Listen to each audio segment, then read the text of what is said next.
Okay, welcome to another episode of Tea Time. My name is Coach James. This is Coach Adrienne. We're happy to be back with you guys in the Golf Academy building here. And we've got a fun episode. We're going to introduce a little new segment later on called No Stupid Questions. No Stupid Questions. So we'll get to that. But first we wanted to quickly talk about the fall season and what we should be doing as we're kind of in this shoulder season where, you know, most of the events might be done. If you're a competitive golfer, we're starting to wind down. Yeah. But we've still got a couple good months of outdoor golf. So we want to talk about how to best utilize this from an improvement perspective. Yeah, of course. I think, like, right off the bat, I don't think just because the season comes to an end that you need to stop working with a coach. And that's not me being biased or anything. I just think it's the most beneficial to keep working throughout the fall months so you can transition into the winter and continue that progress. So it's not like you have a hard stop and then you come back in the spring of the next season or the summer and there's been like a regression, right? So you have all this good work and you're like, oh, okay, I'll be good for next season. And then all of a sudden you just reverted back to what you've been trying to fix for 3 or 4 months, let's say, right, or depending on what the issue is. But just to really keep going and assuming time allows, put in that time that you've been putting in over the summer months, treat it as not a job, but, you know, like a regiment that you would stick to. Yeah. Right? Yeah. I was thinking recently about golf being like when we were students, like you went to college, I went to university. Yeah. And I was thinking about likening golf improvement to when you were a student because, you know, you have classes, you have like independent study when you're a student, right?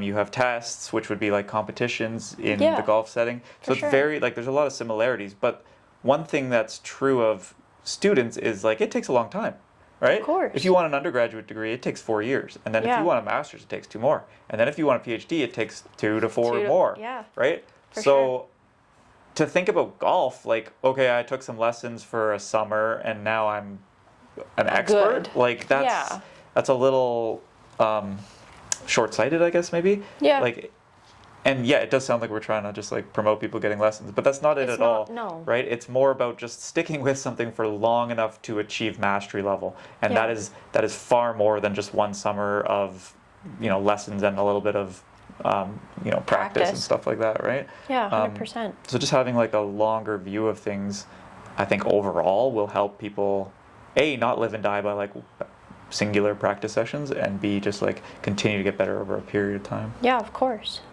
Do you think that, it's just a personal question, I guess, do you think the winter is more of an optimal time to make swing changes, or do you say to someone, hey, like, if you do want to make a swing change, let's say in June, you have to be able to put in the work, obviously, but understand that it's not going to be like the best time out when you go and play golf? Yeah, I think if you're competitive, you're playing tournaments, it's not a great time in mid-season, right? Sure. I was thinking like now-ish would be the time to start thinking about a swing change.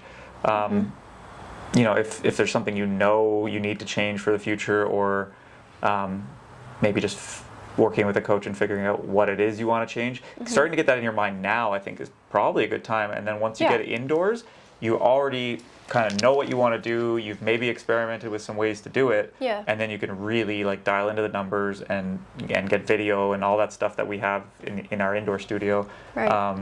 And like really get it good so that when you go back out in the spring, it's like really dialed in, right? Yeah. For sure. Yeah. So maybe using this time in September and October to start to think about some changes, you know, so it's not a shock to your system when you start them in the winter. Yeah. And then just like playing a lot of golf, I think, would be a good thing to do right now, because there's a lot of like low stress golf you could play, and you can go out and try different things, right? Yeah. Maybe go out and try only hitting draws or only hitting fades, or, you know, hitting knockdowns, or like you just go play and have fun and do like different stuff so that you can explore what makes you successful. That would be kind of something else I would do this time of year. Yeah, that's great. I wholeheartedly agree with that. Yeah. I think when people practice something on the driving range and they try to take it to the course, and I know we've talked about it before, but the first thing to go to is, well, it's not working, so I'm not going to keep going with it, and that deters people, right? But it's almost like Not that it's going to get worse before it gets better, but you need to go through the tougher times first before, you see a breakthrough. Yeah. Right? Yeah, for me, it's like, if I make a swing change on the range, Yeah. really doesn't matter until I know I can do it on the golf course, right? Of course. Because like I can swing 10 different ways on the range and make it go where you want because there's no pressure, right? There's no outcome that matters. Yeah. You've got a pretty wide fairway on the driving range, Yeah, right? and you got 100 golf balls to rake over and hit again. Yeah, right? of course. So, It's just so different. I find when you're on the driving range and you try to put yourself in a game-based scenario, you're like, okay, if I hit it to the red flag, between that and the purple trees is my fairway. Personally, I just have a hard time saying to myself, okay, there, I've hit the fairway. And then if I go onto a course, almost it's something like mental that changes in my mind. It's like, there's the fairway. Yeah, there's the rough over there. You belong over there behind the trees, right? Yeah. So maybe that's like needing to be better at visualizing, like being able to, yeah, you can say like that post and that post, but it's not real until you can actually see it, right? Right. And then the other thing with that is like making sure there's consequences or some sort of competition, whether it's with yourself or someone else, Right. to like make it meaningful, right? Right. Because like if you miss the fairway, there needs to be some sort of like, darn it, Yes. like I missed. Like you have to be upset or competitive in some way. Right. Otherwise, again, it's like it doesn't really mean anything. Yeah, you just hit a bad one, now you can just try it again. Right. Kind of thing. Yeah. That's fair. All right. Did we All cover right. everything? All right. What else are we doing in the fall? The greens are really good. At least here. I know a lot of courses will punch their greens around now, but we are super good. No aeration until the course closes, so Yeah, November. always do your putting drills. Good putting too, like in the fall, because you're not going to get to putt if you're not going away. True. You won't get to putt outside for a very long time. So, Yeah. do your putting, do your short game, because that's going to go away in a couple months and not come back until spring. For sure. Right? Yeah. Nobody likes cement hands. No. Yeah. No. But it's All right. very easy to let that go, right? I feel like not that, we just like forget about chipping and putting, but it's so feel based more so than the full swing. It's almost like it's easier to pick up a full swing again. Oh yeah, for sure. Is that fair to say? I think so. For experienced golfers, definitely it's easier to pick up your full swing again because like your movements are ingrained, right? For sure. Beginner golfers, you might have a little bit more time getting back in the full swing of things if you didn't swing all winter. But yeah, for experienced golfers, definitely like short game is the last thing to come and go usually. That's fair. Okay. Cool.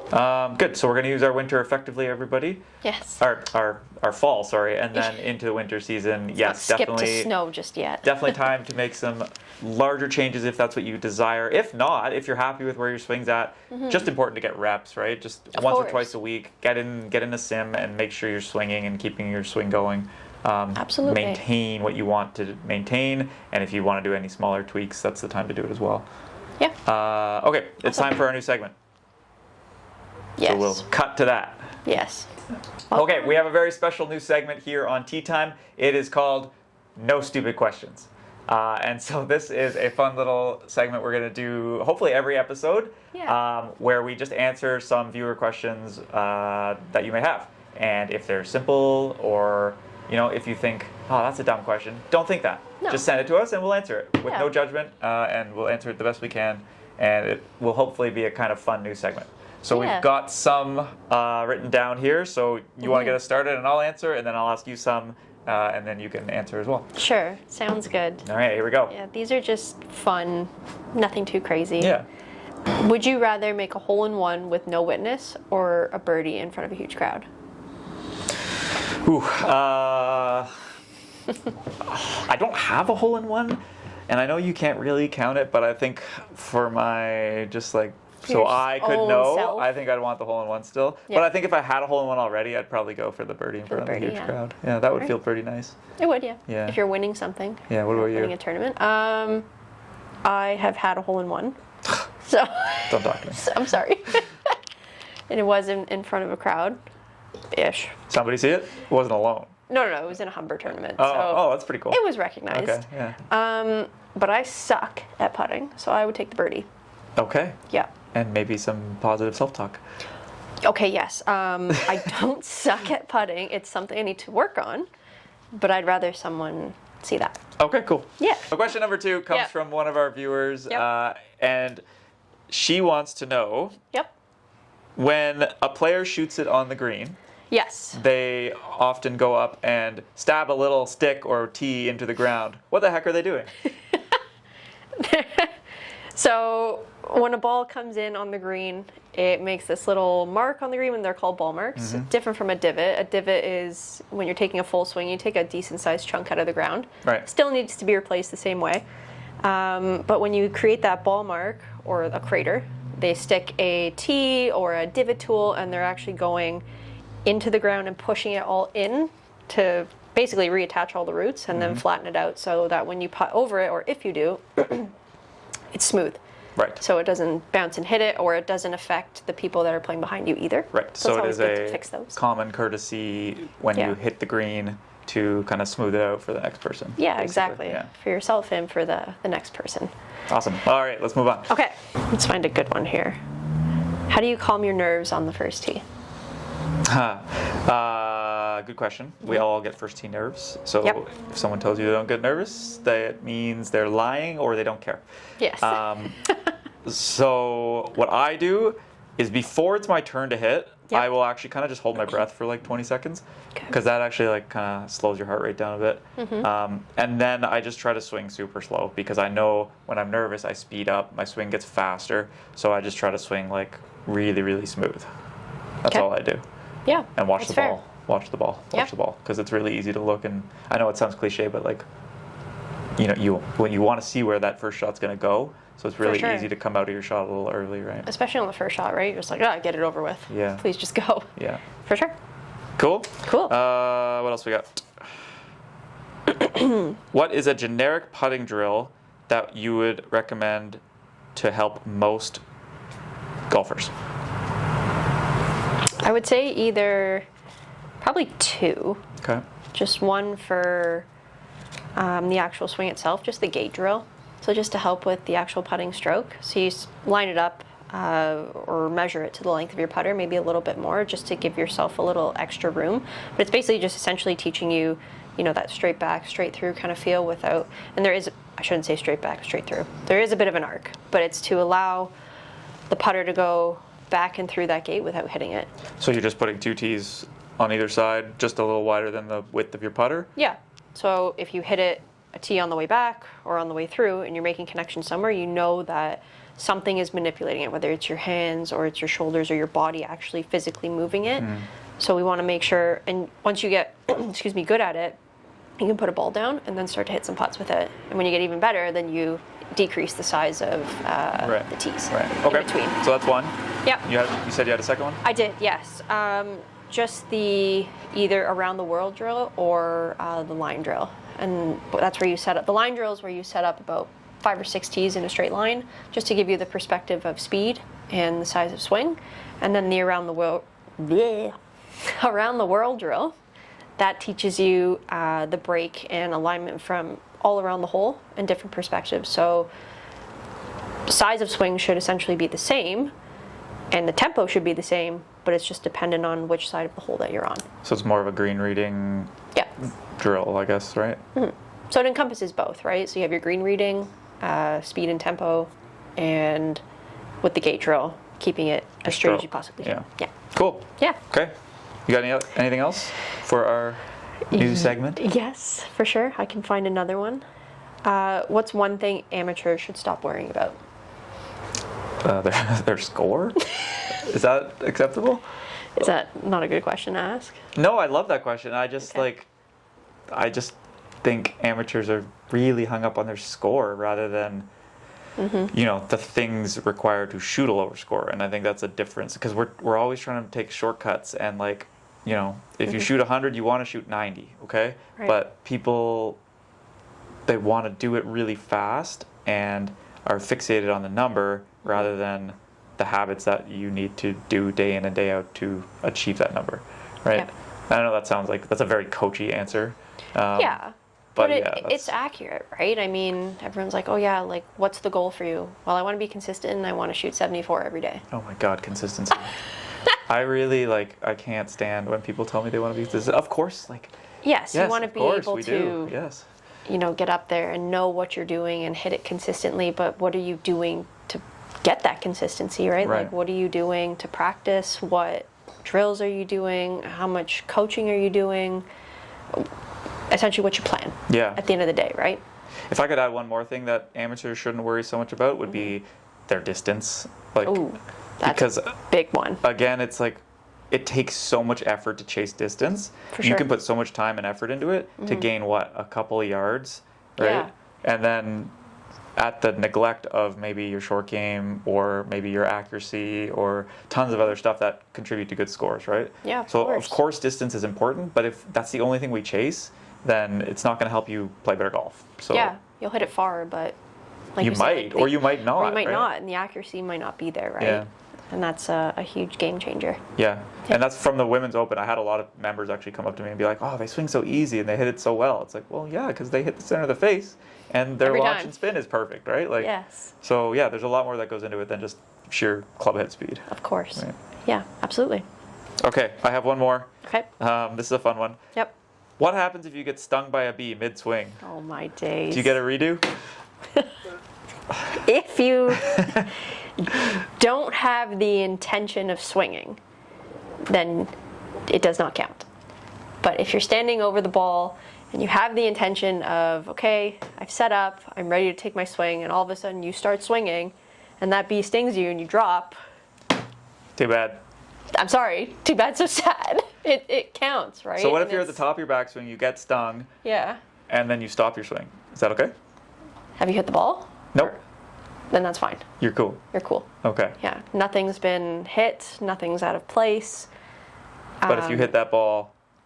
Yes, then it does count as a shot. Uh-huh. But if you say, oh yeah, no, I wasn't trying to hit the ball and it was just part of my routine to practice and it just goes wherever it goes, then yeah, you're allowed to re-tee. Re-tee. Okay. Good to know. It's an interesting one. Oh, we've got one more viewer question. Oh, a live question wow. coming in. This is good. Okay. No, this is it's actually a really good one. So you hear the term mulligan used often. Yes. But is that an actual thing? When would a person actually use that in a professional and or amateur or a fun golf game? Lovely. It is not a thing in professional golf. You can never have a mulligan, unfortunately.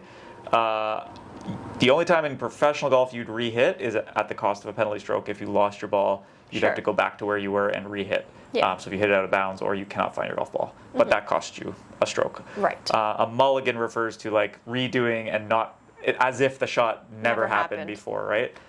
So that is common in like fun rounds of golf when you go with your buddies. You know, I know when I play with a lot of my non-golf friends, they usually take like 1 or 2 mulligans per 9, which is very arbitrary. It's like, okay, whatever, sure. Yeah. And they seem reluctant to give me those mulligans, guys. I don't know why. You're a pro. You don't need them anymore. Yeah, I guess I don't get them. But yeah, it's not a thing unless you're playing like some corporate scrambles will like let you buy mulligans. Sure. If it's for charity, like you can spend money for that charity and get mulligans for your score. But again, that's only like for corporate golf and stuff like that. Did I miss anything? No, I don't think so. I mean, I think practice rounds for professionals. It's not a professional setting, but I don't think it's so much that they're taking mulligans. I think they're purposely like throwing balls down to try the shot again and to really dial in their numbers, what the shot's going to look like for the week. If they didn't hit the shot they want and they want a positive thought going into the actual tournament. Let me try that again. Yeah. I think in that case, then something professional. Cool. Okay, so that was, 4 or 5 questions we answered. I think so we'll try to do this every week. Yeah. Or every episode. And in case you missed it, this was No Stupid Questions with James and Adrienne. That's right. All right. Thank you so much for joining our first segment of No Stupid Questions. Next week we will have Lance Leclerc, and he will be talking to us about Vision 54 and mental game. Yes. So that'll be super exciting. Yeah. Golf is already mental enough, but hopefully he can help break it down for us and be more calm. Yeah, so we discussed way back in the winter, I think, with our Be book. a Player, that book. So we're going to dive a little bit deeper into the Vision 54 stuff. He did a certification on Vision 54, so he's somewhat of an expert now in that field. So that's very exciting to chat with him. Awesome. Sounds good. We will see you all again soon.